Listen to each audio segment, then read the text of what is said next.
Hi, everyone. Welcome to the Spiritual View. I'm Sari, one of your hosts. And let's have everyone just say hello. All right, Dawn. Hello, sorry, muted myself. Hello, everyone. Hi guys, it's Jen. Hey, Elizabeth. Hi, everybody. Happy Friday. Hi, it's me, Angie from Learn Love Tarot. Hey, it's Wendy. Nice to see everybody. All right. So grateful that all of you are here. Thanks to those who've joined us. If you're new to the channel, welcome. We do a monthly session. This is our collaborative session for the month of October 2024.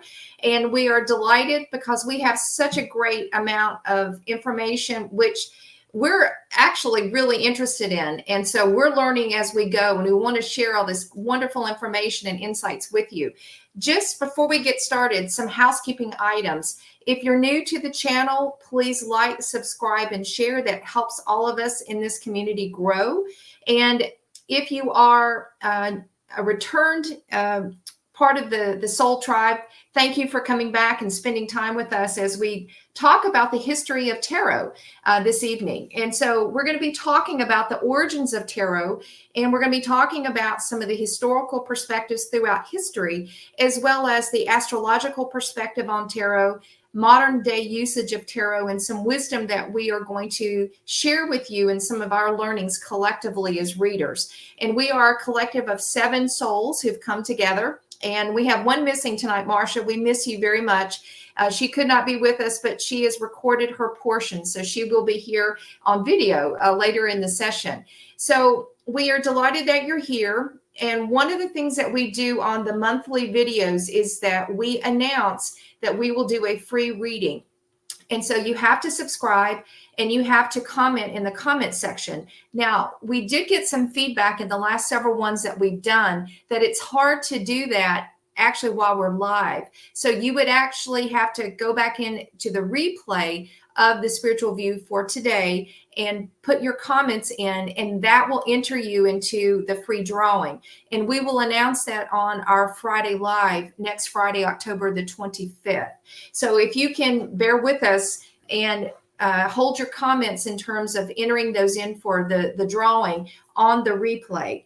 Now, as we've stated before, this is a monthly session where we're sharing, learning, collaborating together as one community. So we will not be pulling cards today, but join us next Monday at 10 a.m. Eastern Standard Time, because we will continue the live card pulls on Mondays and Fridays. So this is just our monthly sharing session. So if you are also listening and wanting to comment, Jen, if you can put up the main chat is at the Spiritual View 311. So you need to be in that to be able to, for your chat to be seen, if that's what I understand. So with that, we have a great lineup today. And as usual, we're going to start off by taking it down a notch. And we're going to ask everyone just to relax and get in your seat, your chair, wherever you are. And let's just close our eyes, because we need to clear those chakras from such a powerful full moon that happened yesterday. So with that, please close your eyes and let's start with a couple of nice deep cleansing breaths in through the nose, out through the mouth, in through the nose again, out through the mouth. And we're going to allow this beautiful golden and white light start at the soul star chakra about 2 feet above our head. And we are going to allow this beautiful, warm, inviting light just to gently go through our chakras to cleanse us and align us, to prepare us for the information in the session today. I'm asking Archangel Michael to be here to provide strength and protection. And as we let that beautiful white and gold light come down to meet our crown, it cleanses and aligns and balances. It moves down to the third eye to help us tap into our knowingness and our intuition, continuing down to the throat, clearing anything that stands in the way of our ability to stand in our truth. Moving down to the heart chakra, aligning and cleansing and opening up our heart center to unconditional love. Moving down to the solar plexus, where we access our joy and our sense of personal power. Cleanse and align. Down to the sacral, helping us cleanse and align our creative forces and our desires. Gently moving down to the root chakra, helping us get grounded in our bodies, in our environment, in our space, feeling safe and secure. The light moving down through our legs, knees, ankles, and out our toes, deep, deep, deep into Mother Gaia. Feel that beautiful, nurturing, supportive energy of Mother Gaia, embracing you in her love, making you feel safe and grounded and secure and loved. This is divine space and sacred space for all of us. The light comes back up to meet our feet, works its way through the legs, all the way back through the chakras, through the root, sacral, solar plexus, heart, throat, third eye, crown. And the light continues up into the heavens and connects us with all there is. And the light comes down around each of us in this beautiful cone of protected light. Our angels, our ancestors, our guides are all here in support of our highest and greatest good. We are clear and we are ready to go. All right, that felt good. I don't know about you guys. All right, we're going to start first by talking a little bit about an actual experience. And Marcia referenced this in her video on Monday.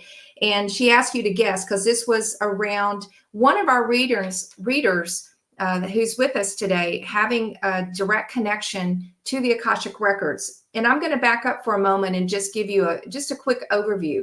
If you're new to the Akashic Records are simply put the records of the soul. All the incarnations that we've had and the journeys that we've had to Earth or to other places have been recorded. And so my job as the reader is to connect to those frequencies and energies and answer the questions around the journey of the soul. And typically I'm tapping into lots of ancestral information, lots of past life histories that come forward. And I actually take on a lot of the energy of that soul connection or soul connections that they would like to talk about. And sometimes it's around healing. Sometimes it's around clearing. It could be soul retrieval. It could be a number of things that an individual wants to know about their records or the relationships around them and what their purpose is in this particular lifetime. So the person who I read for, where the Akashic Records in tarot kind of crossed, was with, guess who? Wendy. And so I want to introduce Wendy. And so Wendy had a reading a couple of weeks back. And what's fascinating is she had her Akashic Records reading after she had her astrological reading. Dawn, I don't know when you did her reading, probably a little bit before mine. I believe it was because she had an eclipse on her birthday. And so I believe we did it right around that time, Wendy, wasn't it? We did it very close to the time of the eclipse because that was a big deal to have that on her solar return, the eclipse energy. So that's when I read for her, which I believe was around the 17th of September. Okay. Yeah, because mine was the end of September, right before the October 2nd annular eclipse. So anyway, so the reader who has a direct connection from the Akashic Records in tarot is our dear Wendy. And it came as a surprise. And what's fascinating is a lot of the information that came out in her reading about some of her past lives that she had asked about actually came up in Dawn's astrological reading. And so there's a lot of crossover. And the first thing that I want to say is she has a very strong soul connection to Hecate, which we've been talking about from an astrology perspective. And Hecate, and Dawn, you can correct me if I'm wrong because I'm not an astrologer, but she is the Greek goddess of magic, the underworld, sorcery, and the night. And they said even dogs.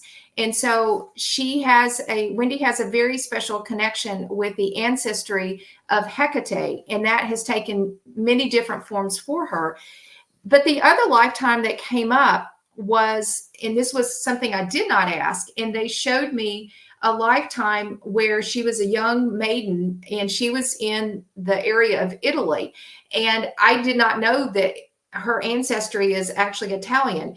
And they were showing me around the lifetime that she had in this particular time frame, which was around the early 1700s. And tarot, if you look at the beginnings of tarot, and Angie's going to cover the history of tarot historically, it began in the Italian Renaissance in the 1400s, and it was a social game, very much like a card game that you would have played by the rich and famous. And it was typically a social event. Cards were played, and oftentimes detailed and painted, very elaborate cards, and they were used by kings and the queens and those that had tremendous amount of power and wealth. So with that, I just want to ask Wendy, what was your reaction first with the connection to tarot, but also to Hecate, because that does speak to some of your spiritual gifts in this lifetime that you are tapping into? Yeah, absolutely. Well, it's interesting because I've always been attracted to tarot, even at a young age. And it's just being kind of drawn to the cards. And I know you had mentioned in your reading with me too, that you're like, do the cards talk to you? You know, do you feel like you're drawn to the cards and they talk to you? And yeah, absolutely. Even when I'm doing a reading, sometimes I'll get a little like message in my head of like, oh, this card doesn't mean what you think it means today. This is what it means instead. And I'm like, okay. And so I adjust to that, you know. And or sometimes I'm just like, oh no, I have the wrong deck. I need to switch decks right now, you know, and pull from this other one because you know, as we've talked about before with different decks, sometimes you get different messages, even though it's a similar card, you know, you can get a completely different message in a different deck. And and also you had mentioned in the reading about creating decks, and that kind of made me think of that because I had been talking about with my sister about maybe creating an oracle deck or something like that. So it's really interesting to have those parallels, you know, from a past life and into this one. And as far as like with Hecate and the reading I got from Dawn and from you, and with the gifts of that she brings to the different lives that we have talked about.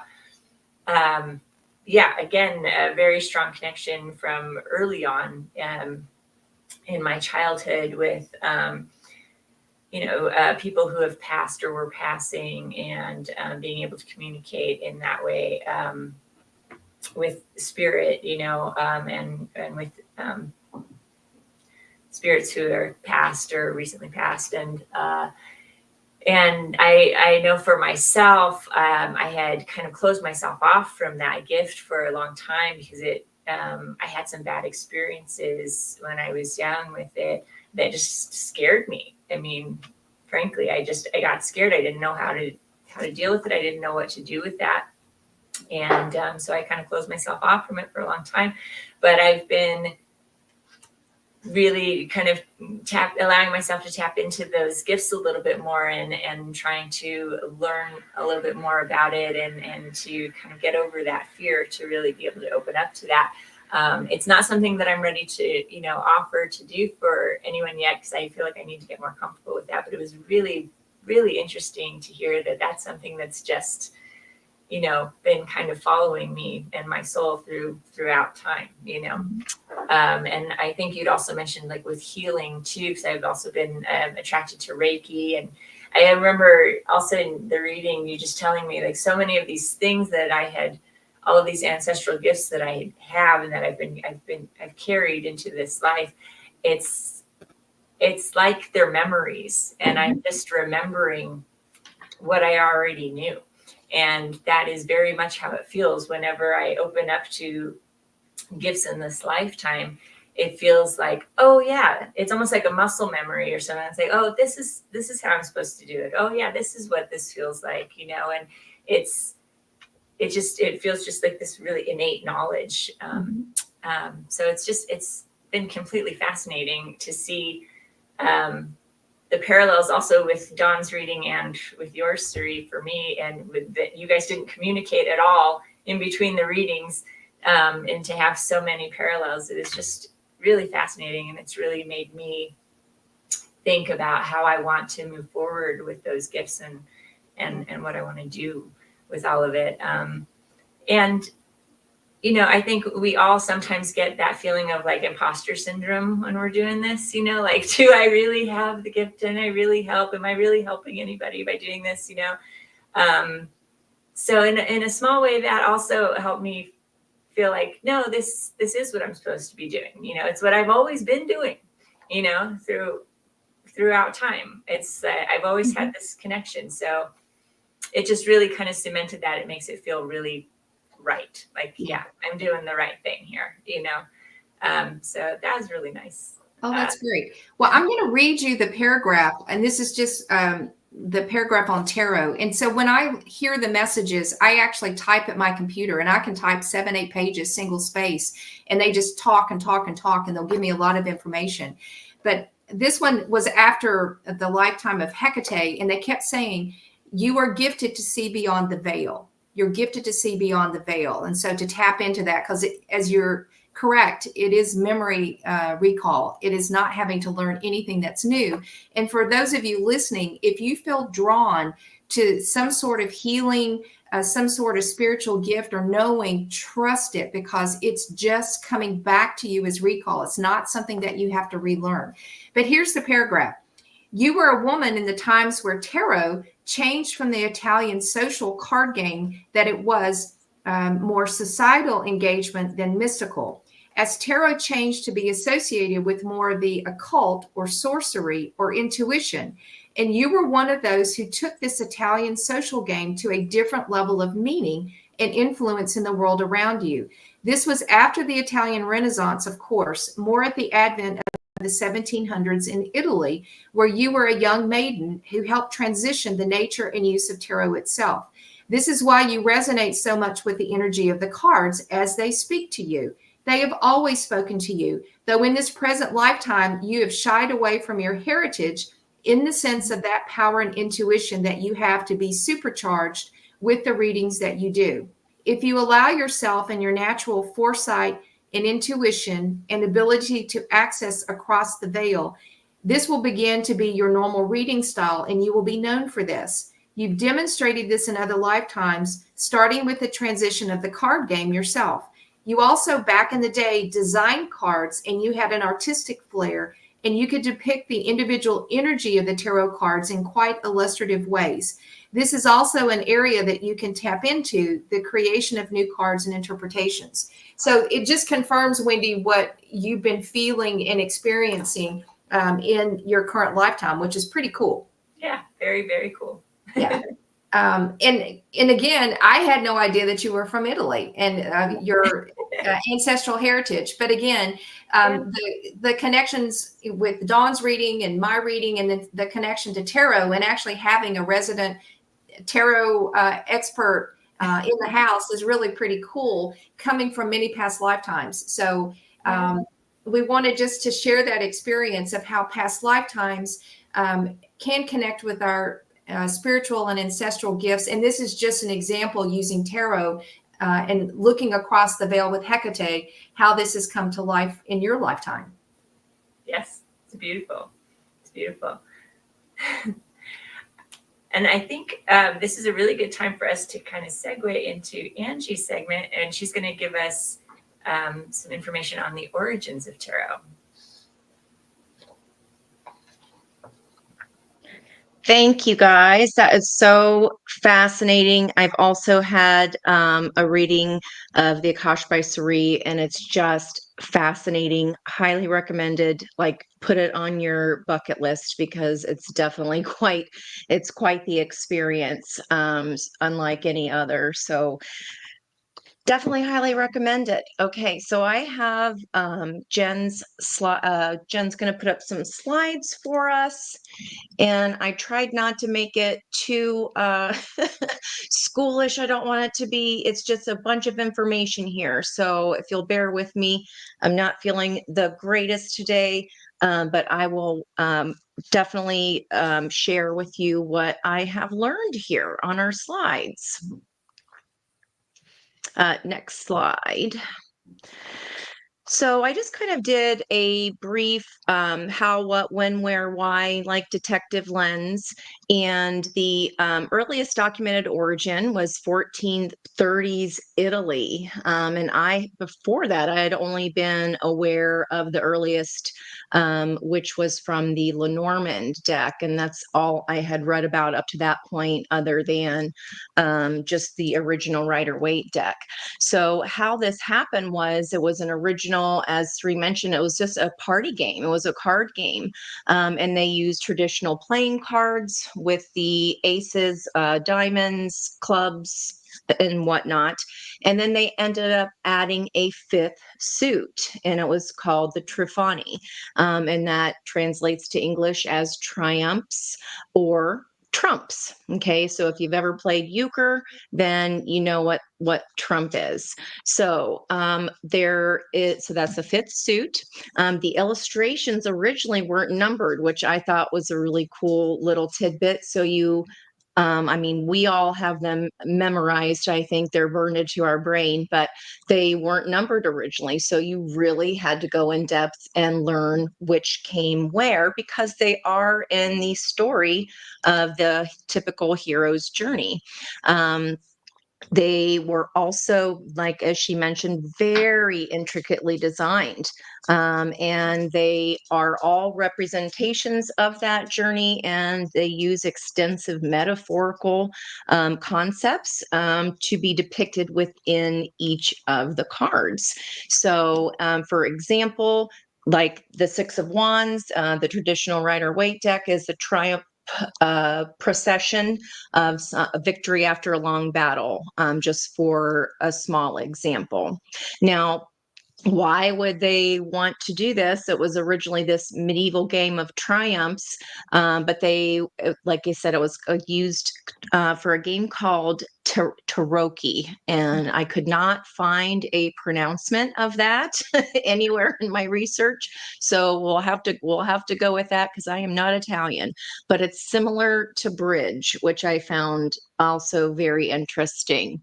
The next slide, we are going to see the soul surviving cards of tarot. So we're moving from the 1400s, same time period, mid 15th century. Now, there are some soul surviving tarot cards, and the farthest back that they date, there is not a single entire deck that survived with all of the cards. So I thought that was really interesting as well. There's around 15 decks all around the world, and they're either in, like, somewhere in the Yale Museum, they're all over, or in private collections. The ones that are there are literally the oldest surviving cards. And they're in libraries, private collections, as I said. Some collections, which I was like, how is that a collection if there's one card? But that's what they're calling them.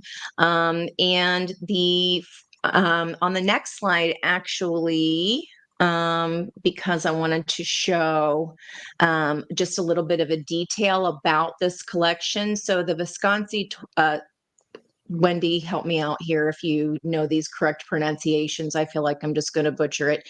But the historical interesting thing about these is the detail. They used precious metals. I mean, they were commissioned per deck. So you had just much like saying, I want a painting done of my family. You would have to commission the artist and have them create a specific deck for you. Why they're so interesting too historically is because you could really get a feel for what they were wearing. And unlike a painting, you can use different mediums to create these cards to get the effect of textures even, which is really, really neat. And then and that's really the only way that we can look back into what, they didn't have cameras. So that is really the only way we can get a feel and kind of an actual picture other than paintings of what life was like, in the Renaissance era. On the next slide, I do have a few examples. These are the three most famous sets. And I just want you to kind of have a look at just the detail. So, and the difference of they might seem archaic, but remember, these are literally physical pieces of art individually per card. So you can understand why they were only, royalty. They were a sign of nobility and wealth, because who can afford to commission an entire set of cards? So that first example is the Fool. And then you see the Empress. And so we're still in the mid 1400s here. And then there is the Death card in that second example. And instead of the Queen of Swords, it's the Damsel of Swords. And then the last example, there's lots of gold and lots of what I was noticing is how on tin you can make those patterns. But like I said, very tiny, very small and individualized. The Queen of Batons is the rendition of our Queen of Wands rather than batons. And then the Jack of Cups would be the Page. So the Page of Cups is depicted there. And I just thought those were interesting for a visual representation. Next slide. And then we move into how it's evolved. So 18th century, so we're talking 1700s, the term occult was still used mostly, which meant hidden and still means hidden or secret. But I thought it was interesting that it was used to describe religious traditions. So I was like, okay, that's the difference there. It involved things that they believed in that were unseen. So, for example, having seances, right? The late 18th century, we were moving into, they were starting to be used as divination tools. And we start to see that kind of process emerge of using them for personal reasons. Then we had a writer, the French occultist Jean-Baptiste, was the first person to write an actual guide of how to use these or how to do this.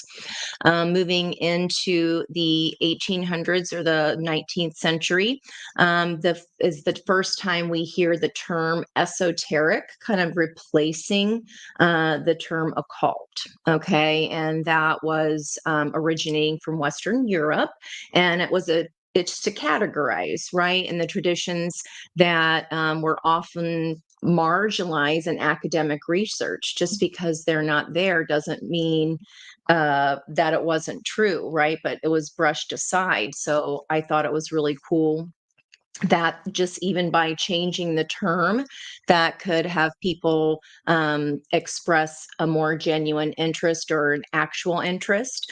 The modern scholars now, it's esotericism. So esotericism. So that includes astrology, tarot, spirituality, divination tools, alchemy, and magic.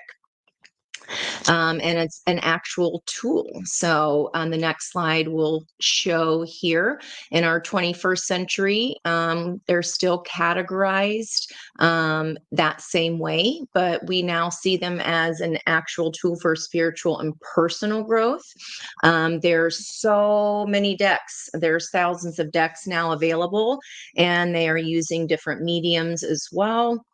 And they're different theme interpretations. While each card is still has a general theme to it, what you'll notice between decks is, are they picturing, are they painting, whatever medium they're using, the light rendition of that card or the shadow rendition of that card.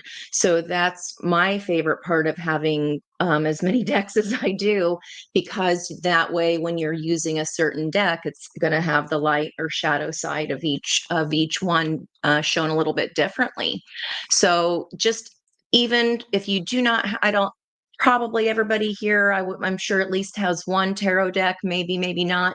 If you haven't got one yet, please do. I like to advise people to start with the original, start with that Rider Waite, just so that you can use that as a learning tool. But it gives us insight into our own thoughts and emotions and behaviors. Personally, for me, that's what helped me build confidence in what messages I was getting. And like, oh my gosh, I was started with just one card a day, and it always came up. The message and the advice always came up in that same day. It's a deeper understanding to take that deep dive. And I guess a less boring way. I think it's a more fun, a more fun way to kind of deep dive into ourselves. And then you can really track your own transformation and your empowerment at using them. The better that you get and the more comfortable that you get, all there is to learn. For me, it just made the learning fun.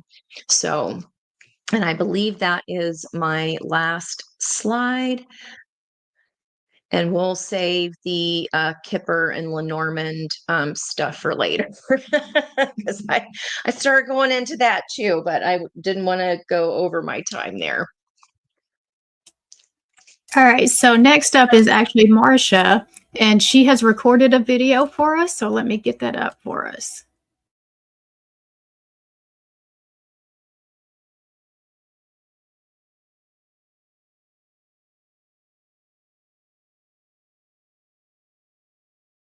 Well, hello, Spiritual View. I am so sorry that I am not able to join you all personally, but in this wonderful age of Aquarius, we do have all these technological gizmos at our hands. So life circumstances have taken place that are taking me away from the live event this evening. But I wanted to go ahead and drop in with my contribution via this recording. So first, let me thank Angie, and hopefully I'll be able to pick up where she has left off. She goes so deep into so many topics that hopefully I will do my topic justice as well. And to Sari and to Wendy for bringing us, just through personal experience, this wonderful, very fascinating topic to kind of dive into. So again, picking up where Angie left off, I'm going to continue the discussion by delving into the intriguing evolution of tarot, and specifically touching on how ancient traditions like alchemy, the Jewish mystical tradition of the Kabbalah, and the Hermetic principles all profoundly influenced the development and understanding of modern tarot. The tarot as we know it today is much, much more than a deck of cards used for divination. This is in large part due to the rich imagery of the cards, which is steeped in symbolism that have deep roots recognizable across a myriad of religious, scientific, esoteric, and sacred traditions from all over the world, all of which endeavor to convey very complex ideas about archetypal spiritual truths and lessons that we all experience during this short time on the planet. So let me first introduce alchemy, and I am going to attempt for the first time to share my screen. So it's going to take me a minute. Hold on just a second. We're going to share the screen. We're going to choose which one. I think we want this one. We're going to share it. And we're going to maximize it. Yeah. Okay. So let's first introduce the topic of alchemy, an ancient scientific and philosophical tradition that aimed to transform base metals into gold and to discover the elixir of life. Its origins can be traced back to ancient Egypt and ancient Greece, where its knowledge and utility were seamlessly intertwined with the mythology and spirituality of those cultures. During the Middle Ages, alchemy, again, as both a science and philosophical approach to life, spread throughout Europe and became associated with the Philosopher's Stone.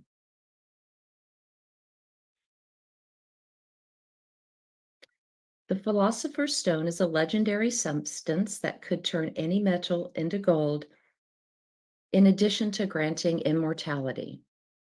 Alchemy's influence on the evolution of tarot is significant, and in fact, you'll hear people often refer to the Fool's Journey through the tarot as an alchemic process.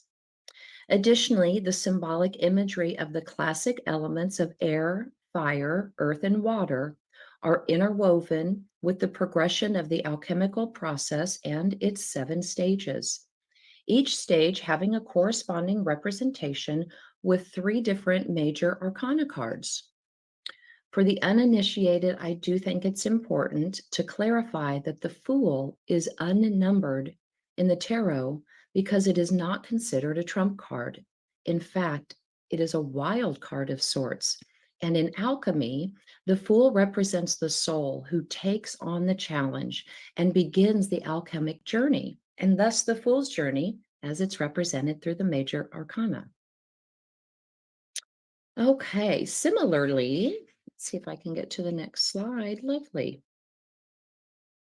Similarly, in the Jewish mystical tradition of Kabbalah, the tree of life charts the progress of the soul or the fool as he or she sets out on their journey of life.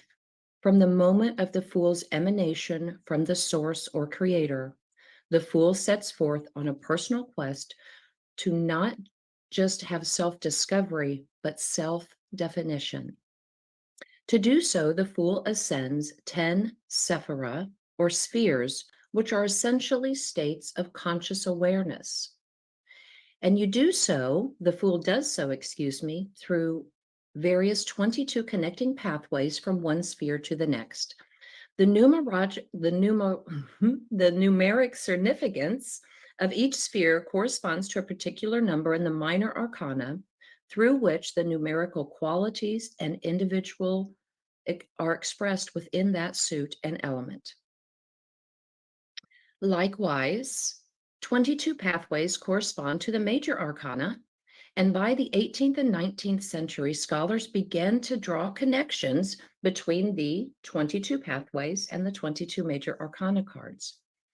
Each tarot card linked the pathways to a specific sphere, and those associations allowed practitioners to view tarot not just as a tool for divination, but as a key to spiritual growth and self-realization. The key alignment with Kabbalistic ideals provided tarot readers with a deeper metaphysical framework, thereby enhancing its appeal to those who sought a deeper spiritual connection to both the metaphysical and the divine. After all, it is along the journey or the pathway that the fool encounters the experiences that contain archetypal lessons that must be understood and integrated before progressing on the journey or on to the next sphere. As we continue to explore the deep symbolism behind tarot, we cannot overlook the profound connection between tarot cards and the Hermetic principles. Rooted in the ancient teachings of Hermes Trismegistus, the Hermetic traditions outline 7 fundamental principles that govern the universe. These principles are mentalism, correspondence, vibration, polarity, rhythm, cause and effect, and gender. And they are not just abstract metaphysical concepts. They are embodied symbolically within the tarot itself, creating a bridge between spiritual philosophy and intuitive divination. Hermeticism emphasizes the key concept of as above, so below. The idea that the macrocosm or the universe mirrors the microcosm or the individual soul. This philosophy is also inherent in the tarot structure, encouraging practitioners to view each card as a mirror of both ethereal cosmic forces and a vehicle for personal spiritual growth. This ancient philosophy was revived by by secret societies in the 19th century, most notably the Hermetic Order of the Golden Dawn.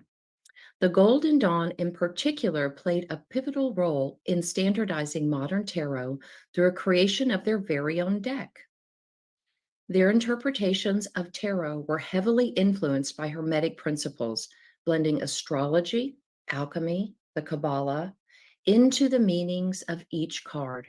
This multifaceted approach to tarot spread far and wide, leading to the versions of the tarot decks that we're very familiar with today. As the tarot continued to evolve in the 19th century, as I mentioned, one deck would emerge as the foundation of the majority of all modern tarot decks. You will commonly hear this referred to as the Rider-Waite deck. I often refer to it as the Smith-Waite deck, and you'll find out why in just a moment. As we can see, published in 1909, this deck, commissioned by Arthur Edward Waite, who was a scholar and mystic deeply involved in the Golden Dawn, this deck is perhaps the most recognizable tarot deck today. But what's especially interesting is that the Smith-Waite tarot deck owes much of its iconic imagery and symbolism to its artist, Pamela Colin Smith. Let's talk a little bit about Pamela, who is often referred to simply by Pixie. Born in England in 1978, Pamela was an accomplished artist, illustrator, storyteller with a flair for the mystical. Her collaboration with Waite was revolutionary, as she brought a new level of visual clarity and narrative to the tarot cards.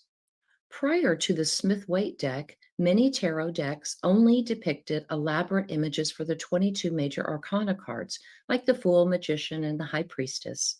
But the minor arcana, which consisted of the 4 suits, the cups, the wands, swords, and pentacles, were often plain and lacked imagery, making them harder for beginners to intuitively interpret.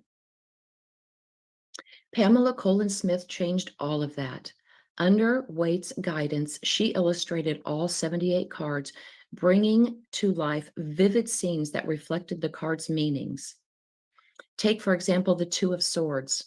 Pamela's illustrations of a blindfolded woman holding 2 crossed swords evokes the concept of difficult decisions or balance in a way that makes the card's message instantly accessible.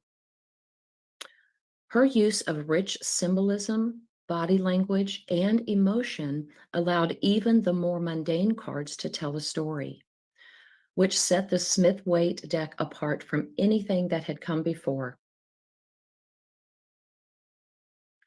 Why is this so significant? Pamela's imagery in the Smith-Waite deck became the template for countless other tarot decks that followed. Her ability to infuse each card with a scene, a moment in time, allowed tarot readers to connect with the cards on a much deeper level. For many, Her illustrations serve as a bridge between the conscious and the subconscious mind. You don't need to read cards, you feel them, you experience her imagery.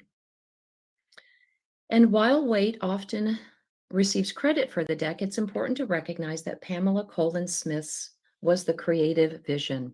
Without her, the cards would lack the profound psychological depth they now possess. Although she didn't gain widespread fame in her lifetime, today her art is cherished by tarot readers and enthusiasts across the world. In addition to visual storytelling, Pamela's artistic style was so influenced by her diverse backgrounds and interests. Having grown up in Jamaica and New York, she was exposed to different cultures and folklore and spiritual practices, which seeped into her artistic choices. Her work resonates with a dreamlike, almost theatrical quality, which makes sense given her love of theater and storytelling. Pamela Coleman Smith's illustrations are groundbreaking in their ability to make tarot, more accessible to everyone, not just the esoteric scholars, but to everyday people seeking insight and guidance. The Smith-Waite deck's combination of symbolism from the Golden Dawn tradition and Pamela's expressive imagery has made it a go-to tool for the novice readers and seasoned practitioners. The influence of the Smith-Waite deck is so profound that many modern decks are, in essence, a variation of Pamela's designs. Whether it's the Thoth deck by Aleister Crowley or more contemporary versions like the Wild Unknown Tarot, the foundation laid by the Smith-Waite deck is unmistakable. So the next time you pick up tarot cards, take a moment to appreciate not just the mystical traditions that shaped it, but also the hands, the artist who brought it to life. So I guess one could say tarot has definitely come a long, long way. I'm going to stop sharing here for just a moment. See if we can come back to me. I think we are. Okay. So from ancient traditions of the Kabbalah, alchemy, and Hermeticism, the revolutionary Smith-Waite deck, and the visionary artistry of Pamela Coleman Smith, it's a living, evolving tradition that continues to inspire and guide people on their spiritual paths. Okay, so now that we have explored more of the fascinating history of tarot and the influence of the esoteric traditions behind it, we're going to dive into another intriguing topic, the deep connection of tarot and astrology. These two mystical systems, although very distinct, have long been, again, intertwined, with many tarot readers using astrological correspondences to enhance their readings. So to guide us through this portion of tonight's presentation, I'm going to hand things over to our lovely and wellspring of knowledge co-host, Dawn, who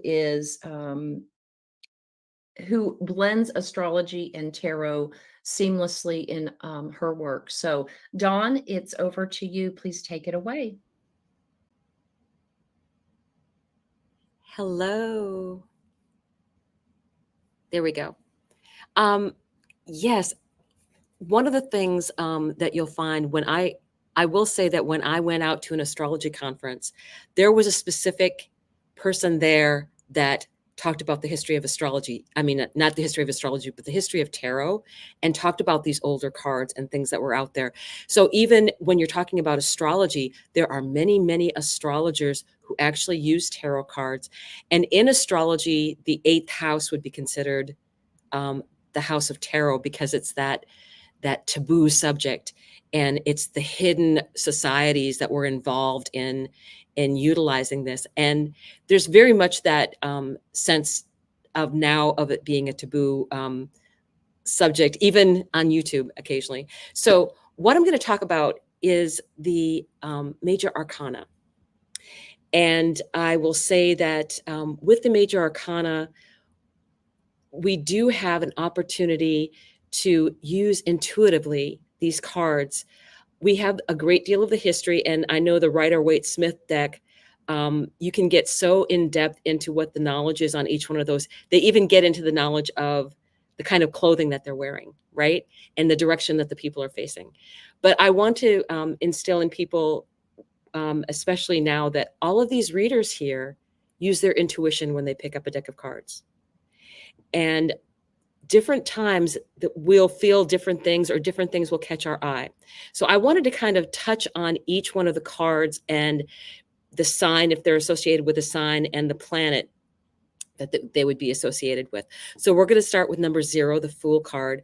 And I won't go into the numerology, but there are special people in our group, like Elizabeth and Angie, that's their perfect thing when they're reading, is that they also initially will start looking at the numbers and reading those in as they're actually doing the reading.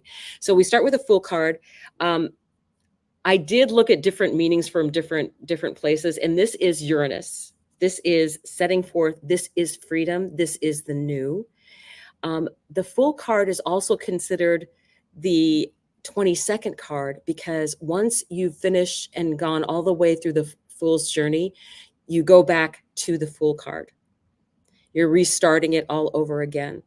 So that is how it begins. And like many of the other cards that have like the Rider-Waite-Smith, you'll see that the Fool is standing on a cliff ledge, leaning forward, not much with him. I'm using at this time the Light Seers deck, because it's actually my favorite deck. This is the Magician. This is Gemini. So when I'm looking at some of these cards, sometimes intuition wise, it will be, okay, is it Mercury timing? Is it Gemini? Is it what is bringing in this knowledge? Is something going on with the planet Gemini currently in astrology that this comes up for this person? So this is another card. I do like this one specifically because you cannot tell if the Magician is a man or a woman. And it utilizes all of the different elements. Okay, and the High Priestess.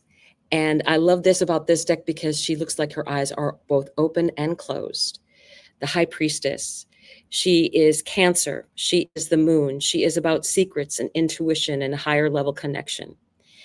I think a lot of times when this has come out, I've had it mean sometimes a secret is being kept. In one instance, it happened to be a pregnancy from the grandma, and they did tell her. So there's different things that you can have for these different meanings of these cards, and based on what other cards they come out with. So this, the High Priestess, the Empress, Mother Earth energy. The Empress is Venus and Taurus. She is the beginning. She is allowing things to come to her. It's feminine energy. It's receiving energy. It's rebirthing energy. So to me, this is very much a manifestation card. What is it that you want to manifest? What is possible for you? What do you need to allow to come in? Because this is about allowing. That's the feminine energy of receiving, right? So, the Emperor card. This is Aries. This is Mars. And a lot of times now, I have gotten the message, and that's just intuitively for me, is that things are changing with the Emperor card, with the hierarchy. So there's not a lot of top down anymore. And I think people with different intuition get different meanings from these cards. Sometimes it's about you being the Emperor. So it depends on what is coming out in the card readings. That's the beautiful part about using your intuition as you're looking at the different energies of the cards that are coming through. And I see the chess piece there, and it's like, oh, sometimes it's about playing games, or waiting, or strategy. There's different things that you can bring out in each of the cards. But I would say the Aries energy, definitely, and that can be timing. And also the fact that it's Mars energy. Okay. This is the Hierophant card. This is Taurus and Venus. And the thing about the Hierophant, this is an unusual one because most Hierophant cards kind of resemble the Pope. It's about someone being the head of something. It could be a CEO, it can be a church. This particular one is laughing and enjoying himself and is showing higher spiritual guidance. I love this particular Hierophant because I feel in some cases the Hierophant is cherry picking information that is made available, where this one does not. This one is open. This one is not about how things look. Very Aquarian energy of, everybody has an opportunity to take this stairway, right? So I do like the Hierophant card. I think it's a very strong card of knowledge, but sometimes I watch to see whether that knowledge is being used. And it can be with, like, if it's a media thing or a church thing or any other higher level thing that needs to be presented down to other people, you have the Hierophant as the person that is guarding that information. So you do have to take a look at what other cards are around the Hierophant in order to find out what information is available and what are they hiding. The Lover's card. This is a number 6 card. You will hear this referred to a lot, the number 6. The thing about the Lovers is they're always portrayed as two people that are usually from completely different walks of life that have managed to come together. The Lovers initially was a card of having to make a decision. It wasn't about two people meant to be together. It's about the blending. And the Lovers is a Gemini card. It's a Mercury card. So it's very much communication energy as well. I happen to just adore this deck. I think all of these are on my top tier for my favorite major arcana decks out there. Okay, so the Chariot, number 7, the number 7 card. This is Cancer energy. And I happen to like this card because I'm a life path 7. So this is Cancer and this is the moon. And the thing about this is, in this particular card, and this is, again, people can do this intuitively as they're reading the cards, you really don't see any reins. So what is controlling those horses? You're getting there fast, but you don't know exactly where you're going. And sometimes that's how interpretively you can look at the cards when you're seeing individual decks that are out there that are just slightly different from each other. And certain things will call your attention. He stands ready. He's not inside the Chariot. He's on top of it. He's ready to make his move.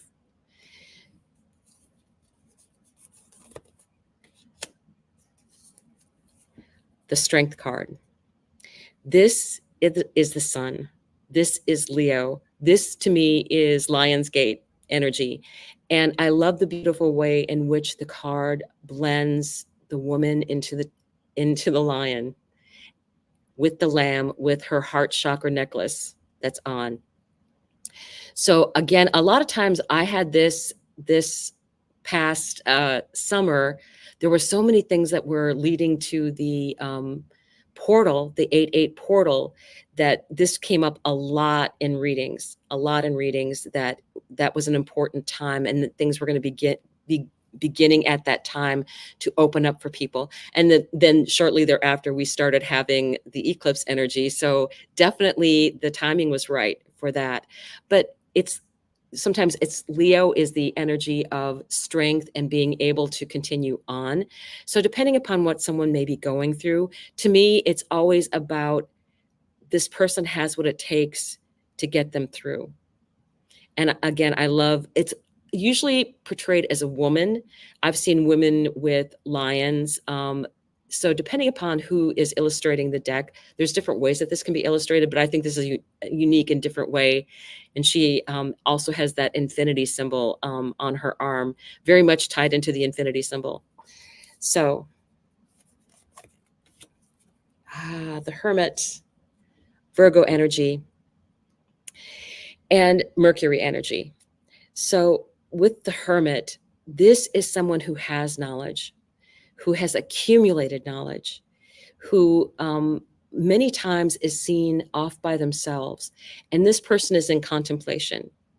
The Hermit is someone that you want to ask questions of. But both the Hermit and the High Priestess are more about keeping sacred knowledge. At different times, I've seen these portrayed in different ways. One of them happened to be an Indian wise woman, which I loved that interpretation of this particular deck, where she would be someone that people would go to with questions. And this is what the Hermit is. This is someone who's acquired knowledge, who doesn't, like the Hierophant would be the one to show it off more and be very, I guess, in charge. Like I feel like CEO energy whenever I think of the Hierophant. The Hermit, though, is completely different. It's like that secret wizard energy to me. So this energy is, someone who's actually also of service, because you will see a lot of times the Hermit is moving through the forest and very connected to earth energy, which Virgo is connected to earth energy. So let's take a look. The wheel. This is Sagittarius energy. This is Jupiter. This is luck. Things are turning in your direction. The wheel. It's also considered divine timing. I have begun to believe more and more divine timing is things getting in to the right place at the right time. And Archangel Michael is also tied to Sagittarius and Jupiter. So things being put in place for you. But sometimes in divine timing, there is a job left for you to complete. And that might be a delay with timing. So with the wheel, you can take a look. Now would be the time that you might see this coming up more often if it was a timing type card, being that it would indicate Sagittarius time, or what may be going on with Jupiter being in Gemini, this very airy energy. Again, it's that individual interpretation that makes it so special, and you should start trusting that with yourself more. So, Justice. This is Libra energy.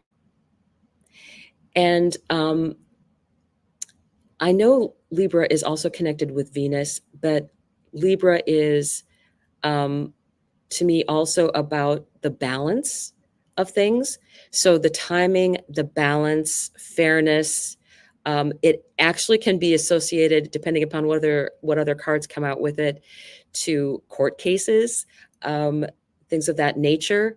I always think when I look at this particular card, I always interpret it as the decisions that you're making now, will you be proud of in the future? Because she is seeing a reflection of herself. And it's balanced on two blades, right? This balance of this energy of Libra. So Libra time, we're just getting ready to leave this time frame. So depending upon how you're reading the cards, this would be something that you can take with, maybe it's something to do with something going on in the person's life, a big decision that they have to make. Definitely things that are going on that, to me, this also means that things are going to work out in the fairest way possible. So sometimes justice, you're not always happy with the outcome, but it's fair. And that's sometimes what I will tell people, is that there is justice. It may not be everything that you want, but it's fair to both parties. So let's take a look now. The Hanged Man.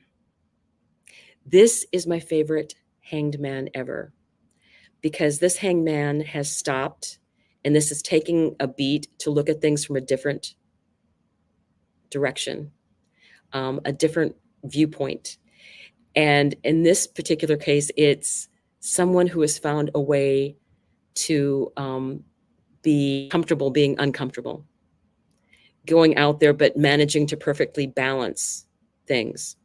So this would be Neptune energy, and being able to see forward. This is a lot of times associated with Odin and him wanting wisdom, and he had to give up an eye. So there's many different stories that can be tied into these cards, archetypes, as we call them, mythology. But when you're just learning, I would say, learn to trust your instincts as to what the card is telling you. Maybe something that you'll notice where her focus is on. She's not focused on what her body is doing. She is focused on what is in the water, what knowledge is there, what is hidden. Water has memory and wisdom. So this would be, again, Neptune energy. The death card. Pluto. Pluto. I like this particular death card because Pluto, even though it looks like it's the Grim Reaper, has something better in store for you. No matter how tough it seems at the moment, it will be bringing that energy to release things that are not meant for you and bring in things that are, to make space. There's so much I can say about that with the astrology coming up. So I'm like, I'll just keep myself under control here for a moment. But it's Scorpio, it's Pluto energy. It's right now, I think it's standing on its own. We are going into Scorpio timing. Most of the time, I don't get this as a timing card for myself, because usually it's trying to tell the person that I'm doing this for your own good kind of energy. So, and to me, I always tell the person, if you get the Tower or you get the Death card, it just means the universe cares enough about you to mess up your personal life up a little bit in order to get you what you really should be deserving and going through. And it's always for your greatest and highest good. And you will be surprised at what comes out of Pluto wiping things clean. I have never seen it fail. So that's why I have a lot of faith in the Pluto energy going on now, even though Mars is going to be talking with Pluto for quite a bit. It's what is designed to help us further along. So usually people see this as, death or rebirth. It's death and rebirth. It's that infinity symbol that's in between the two. It's not just death and it's not just rebirth. It's both. So I would say, don't fear this card when it comes up. A lot of people, they see this card and it's like, oh no. And I'm like, consider yourself lucky and don't fight it. Do not fight when Pluto comes to clear things up, because Pluto can just make bigger and bigger messes, bigger and bigger, until just like first it comes as a tower, bigger tower. Then Pluto starts lending a hand, and until you're left with absolutely no choices. And it didn't have to get that messy. So that is Pluto. Archangel Michael, the Temperance card. So Temperance, Sagittarius, Jupiter. But I always feel like this card is really linked to Archangel Michael. And I always consider that with the Temperance, you do have to have patience. But it's like things are being put in your place for your greatest and highest good to come in exactly when you need them. When is the right time to learn a lesson? When is the right time to get something special coming in? So I really look at Temperance as a card that is all about protection as well as learning.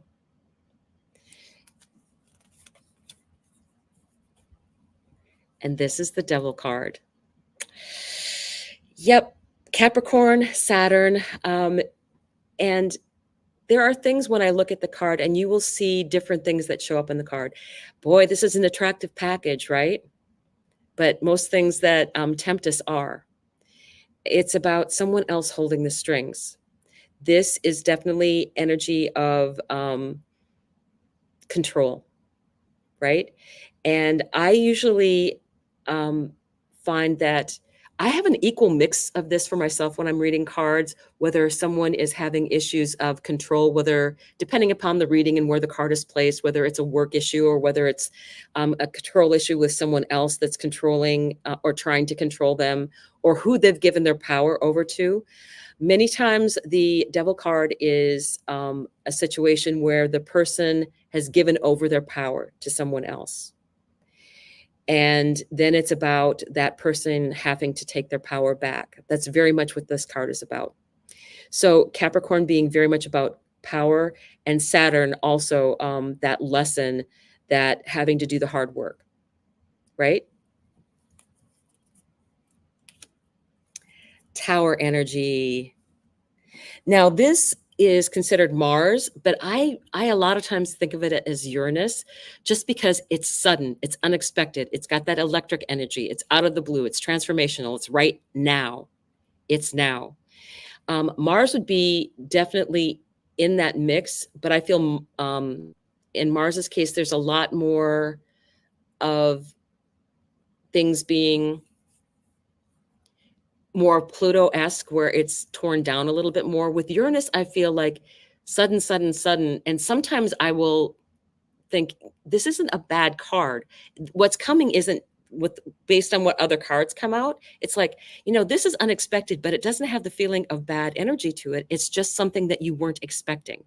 And this can happen when Uranus like is in a sextile with something. It's something unexpected and you didn't see it coming remotely, but it's not a bad thing. It's just something that you wouldn't even have dreamed was possible.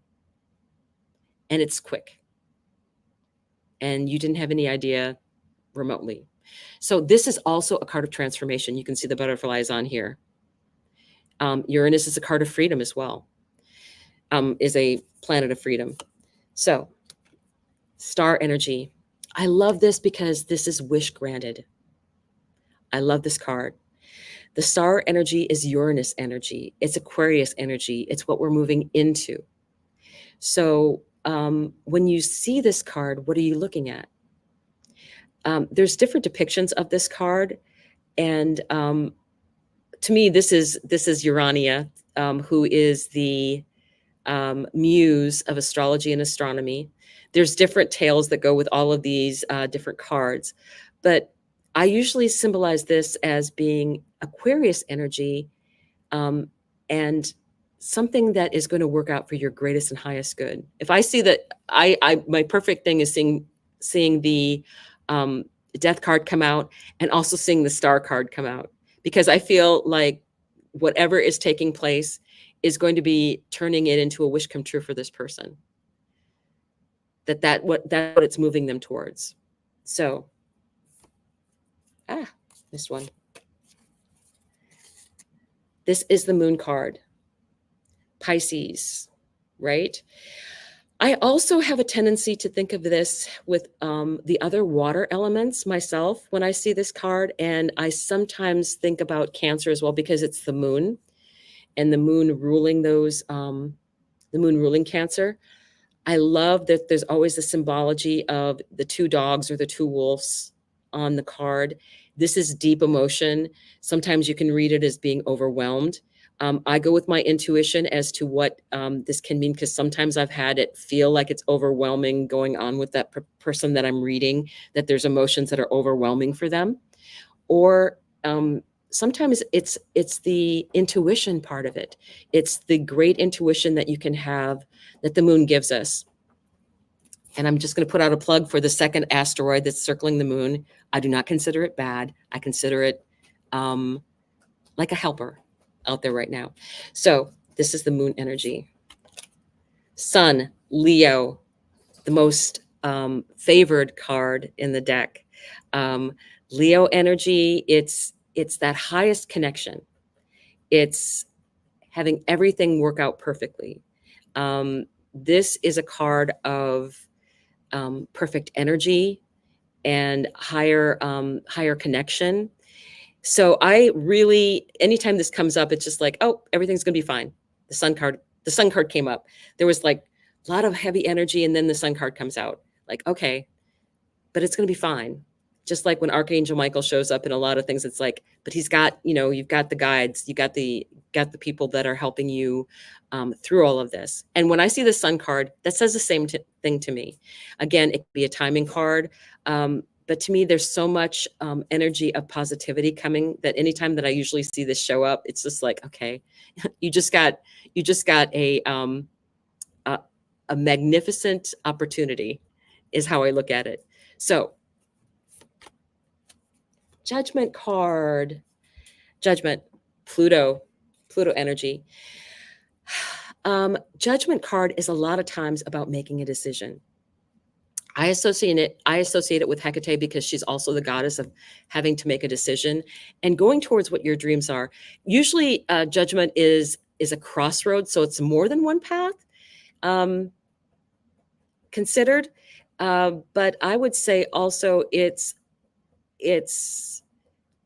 when someone is making a decision, sometimes there is no wrong decision, right? Because there's a lesson behind every road that you go down. So sometimes it's like, oh, if I, what's going to mean if I, do this and I don't do that, but I want to do this, but I want to do both. You have to step your foot on the path. So you will find that what is truly meant for you always comes back to you. I've seen that happen many times where it's something that happened maybe way in the past that they thought they were going to go into. They go on with their life, they get more information, and then they go back to it. And so all of the things that they've learned have been to help them further along the path of the thing they truly were meant to do. So this is judgment. The world card, Saturn, right? With the world card, there's a little element of Pluto for me anyway, when I look at this card. And on other different cards, you'll see that there's air. Well, in this particular card, there is too. There's air, earth, fire, water that are symbolized here.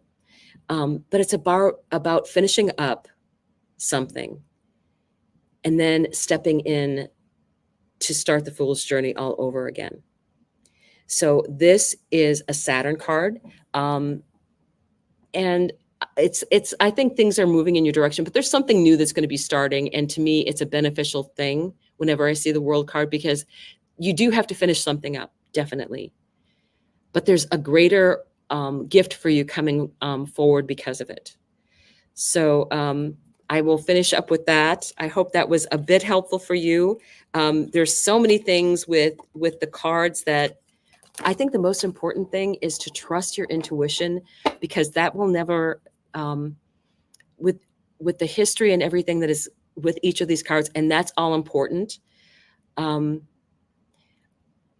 think that learning that and trusting your intuition is the key, because you will learn the cards and what they mean to you individually, like it's a language that you're learning with that particular deck. So I will go ahead and pass this on. I believe we're going back to Jen. Is that correct? Okay, go ahead, Jen. Oh my goodness, we've had so much information come out. I don't know how I can even add to what you guys have given. So I'm going to be talking about the modern use of tarot. And so tarot has grown in popularity in the recent years, and I believe we've all seen it. It's popping up all over social media, and that's how it found me. And I think that I'm kind of a good one to talk about this topic because I was very resistant to tarot, especially the traditional versions of tarot. And it's basically because of my Christian background and probably religious trauma that's connected to those cards. And so I was so glad to start seeing more modernized decks that didn't have like that. They didn't have that same pull to me that was like, oh, I'm not supposed to be looking at that. That's the occult. That's, esoteric, and that's considered demonic or bad or whatever based off of the belief system that I was in at that time. And so, like I said, it just started showing up all over social media. And so I had like two people that just really stood out to me that caught my attention. And one of them was MJ, our mentor from Soulful Revolution TV.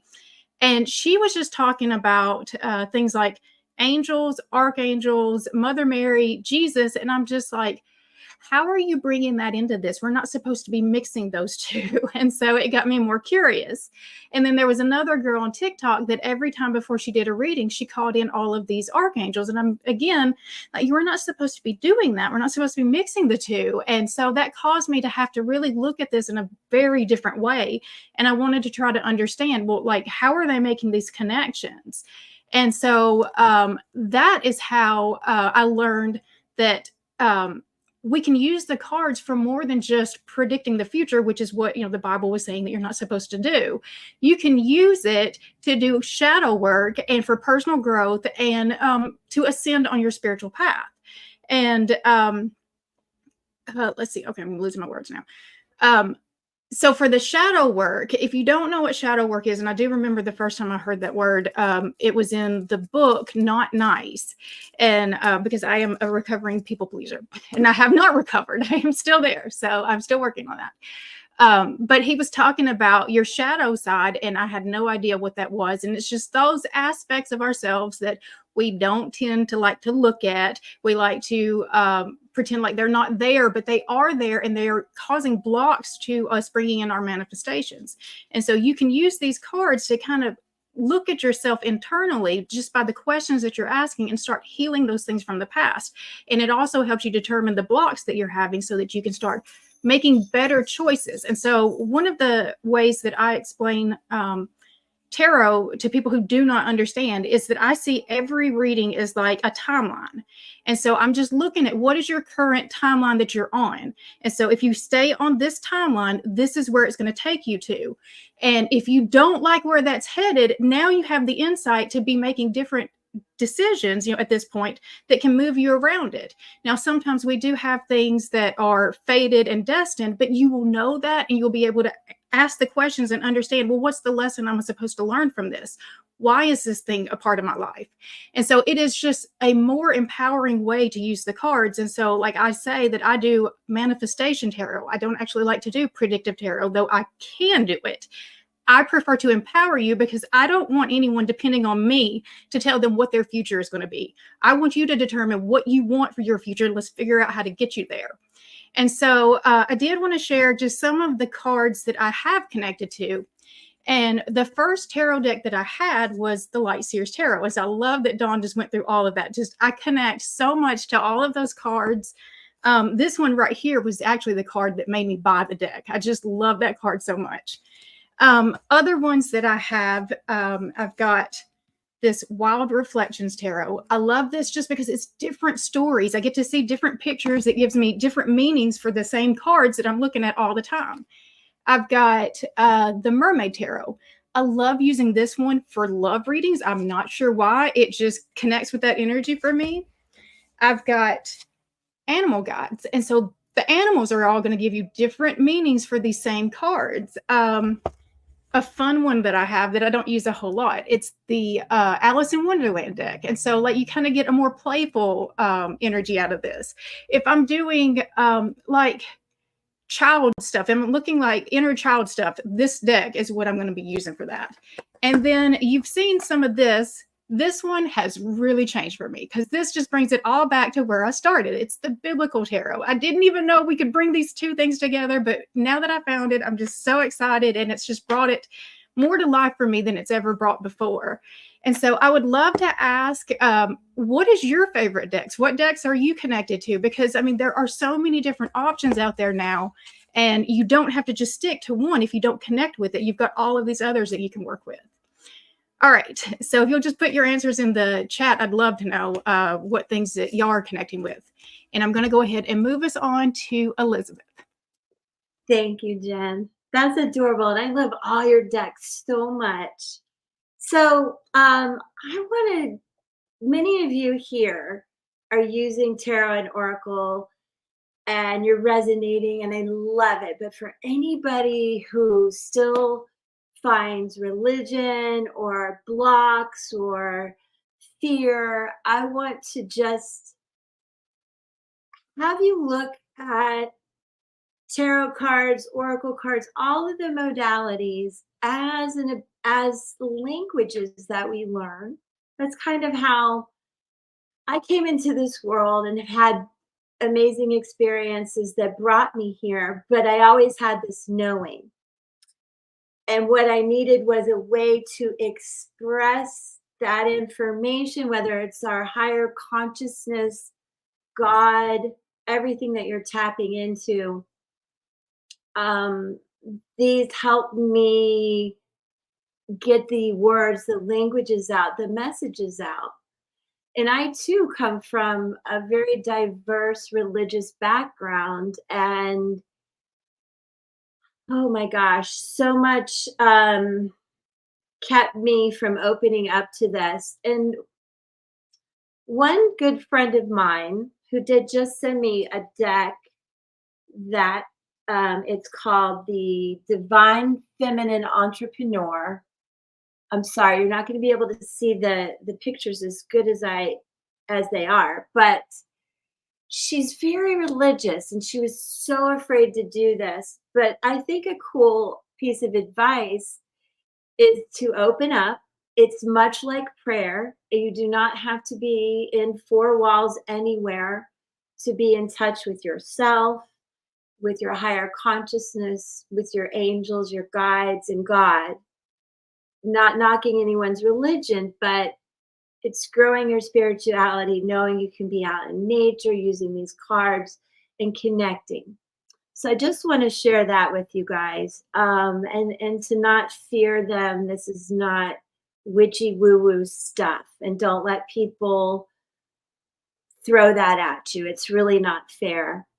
And also, one deck Jen and I do share is the, am I going to get it in there? The Spirit Song Tarot.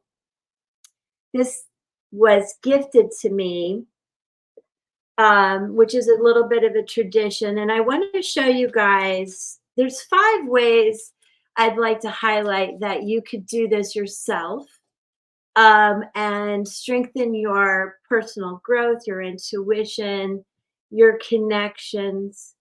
You can do this daily, weekly, monthly, whatever works for you. It works well with meditation. It works well with journaling. I really love it for journaling because it's like having a 2-way conversation. No longer are you just writing down, thoughts that you've been through. You get feedback. And I love that. I believe Angie, everybody said how fun and insightful it is. So let's say, for example, I want to use a question like, how will my weekend go? And I've shuffled and shuffled. Let's see what I get. Look what I got. Strength. Now, the beautiful elephant, Aleph, in ancient history is about God. This is about strength. We talked a lot about this. So what I would do if I only looked at this card, I would focus on this, meditate, know that perhaps this weekend, let's pretend it was last weekend, I needed strength for hurricanes. It goes in all kinds of different directions. And if you need to, you could clarify by what's on the bottom of the deck, for example. And this is 8 of Pentacles. It's the buffalo. I got to keep putting in the hard work. I've got to do the groundwork.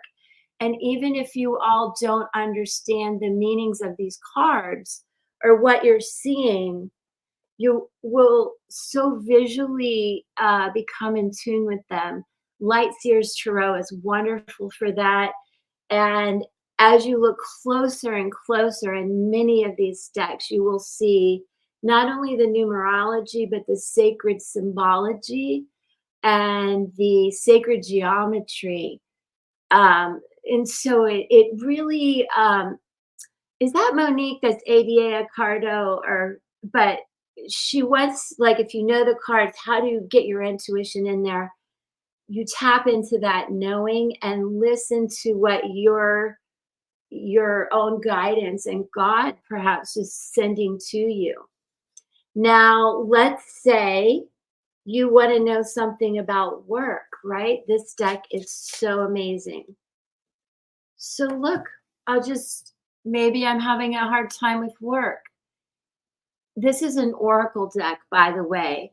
If any of you are apprehensive for any reason, people, places, things in your life that they're like, oh, I don't know, try oracle decks. They're just beautiful. They're affirmations, and you'll be surprised how they guide you. Now, when I spoke about my friend who did give me these, she's very religious. What she'll do is look at this, evaluate, and she may go read a Bible verse to correlate. So there are many ways that I feel it is much like prayer talking to yourself and to a higher consciousness. That's very important in this. Another really cool deck that we're going through is Moonology. We all love it as well. And we have this full moon. So maybe you're like, oh, I don't know if I should really pull, or what do I pull? Grab Moonology. Look, have faith in your dreams. So, you can go deep intuitively, or just look at it as a way to affirm the paths you're on, the questions you have, and just tapping into yourself. One other, 2 more points, ladies, and I will wrap it up. Sometimes the oracle cards can be just very graphic. And by the way, this is one of my favorite mentors, Lindsay Knight. Those are her hands. She's quite magical. All of hers oracle decks are just pictures. So what do you guys feel about this? Sometimes you could feel a lot like the Pisces card, help me, Dawn, the moon. You guys, you know what I'm talking about, where Dawn was talking about, it's the Pisces card. I can't think of it. It is the moon. Hangman? The moon. Is it the hangman? No? No, where she's underwater. Oh, okay. It is the moon card. Yeah. Mm-hmm. It is the moon card. Oh, okay. Anyway, but so this can be very much like feeling overwhelmed and reaching for the light, but actually, it depends, like they said, what's going on. Let me read this one to you real quick. And then I just have one more, ladies, to touch on that I think is cool. And so I really want you guys to know, regardless of what people say in the written word, tap into the unwritten word. Your mind, your prayers, your desires, and those sacred symbols and geometry. And I just think that it will enhance your spirituality. And there's nothing wrong with that. So back to this. This is 48, which I won't go into my numerology, but this is the breakthrough. But we could look at this different ways. And remember, if you're a little confused when you're doing this alone, clarify. But this is about spiritual realization. So I love that we have this right now. Change of perspective, insight, awakening, surfacing an expression of grief, understanding, prayer. See, prayer. We believe in prayer, everybody. Angelic protection, truth, spiritual healing, spiritual shedding, spiritual recovery, vision, and spiritual inspiration. So, I mean, when you wake up in the morning, or maybe before you go to bed, whatever, in the middle of the day, you're having a moment, pull a tarot card, pull an oracle card. That's beautiful. And it will, I promise, enhance your life and help you make decisions and feel very connected to not only yourself, but nature and the cosmos. And one last very important thing I want to read to you guys. If you have gone through loss, and many of us have, and I'm not even going to describe what type of loss, okay?